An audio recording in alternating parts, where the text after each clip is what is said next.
So what has been your most lucrative business? I know you've got your casinos, you've had started with your webcams, you've got your Hustlers University and different things. What would you say is the most lucrative business that you've been involved in? Lucrative all depends on where you are at the time. If you're making no money at all and someone gives you a way of making 10 grand a month, that is the most lucrative business that you've ever run, essentially, because you've increased your net worth by infinitesimal amounts. It's incredible. But so as you can literally map out a timeline of my life, and as and when the years have passed, I've always been making more money the next year than the previous year. Yeah. So the most lucrative business I've run in terms of turnover is everything I'm doing now with the online university, university.com and everything else. But that's only because that's where I currently am. I'm not going to take steps back. Yeah. So how much money I've made has pretty much always increased. Besides, the last 2 years, it's fluctuated up and down a little bit for obvious reasons. Yeah. But yeah, the most lucrative business I'm in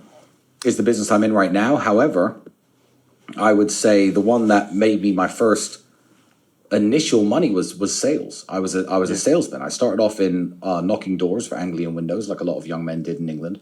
I went on then to sell television advertising campaigns back when TV advertising was still something you could sell before the internet really took off. Andrew and a partner, another salesman at the company, went off and branched away and started their own company because the owner was squandering all the money, and I was working for them. And I was bringing in, keep in mind, I'm 19 years old, back in 17 years ago now, and I was bringing in £5,000 to £8,000 every week in sales. Very good sales. So that's the first time I ever felt like I had any money. Yeah. It went downhill a bit after that when television advertising became a lot less popular.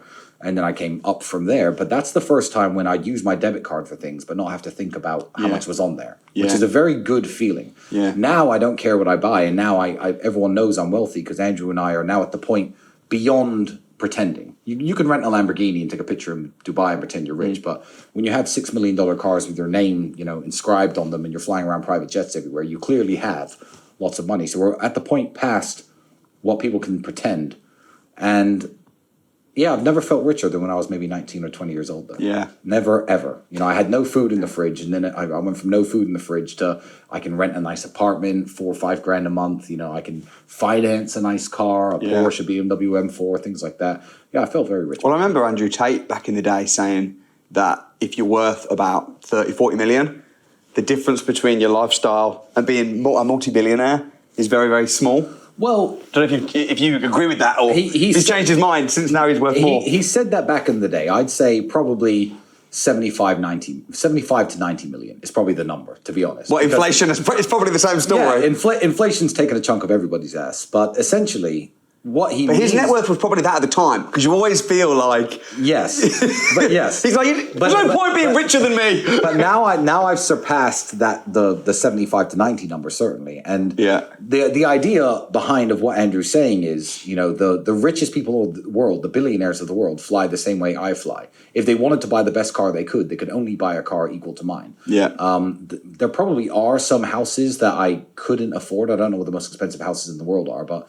well, there's ones around here for 150 million. Yeah, I have properties that are very, very expensive. I certainly have more than that worth of property. Yeah. So, I'm glad to hear. How much more money could I spend if I had it? I'm actually, now that I've bought my yacht, I've run out of things to buy. My yacht's ready in 17 months. It's under construction now. Now I've got that. I've run out of things to spend money on. So now it's just, it's setting a high score, I guess. Yeah. And if you were to stop, you probably wouldn't worry about money again. Certainly if it was invested right, which I'm sure it is. But you need purpose. I mean, it's invested right within limits. Right.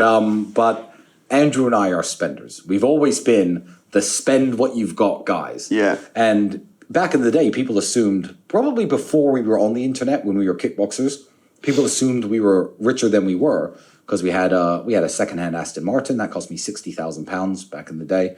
But at the time I bought that, I had £61,000 in my bank account. So I looked a lot richer than I was because I was always the spend what you've got guy.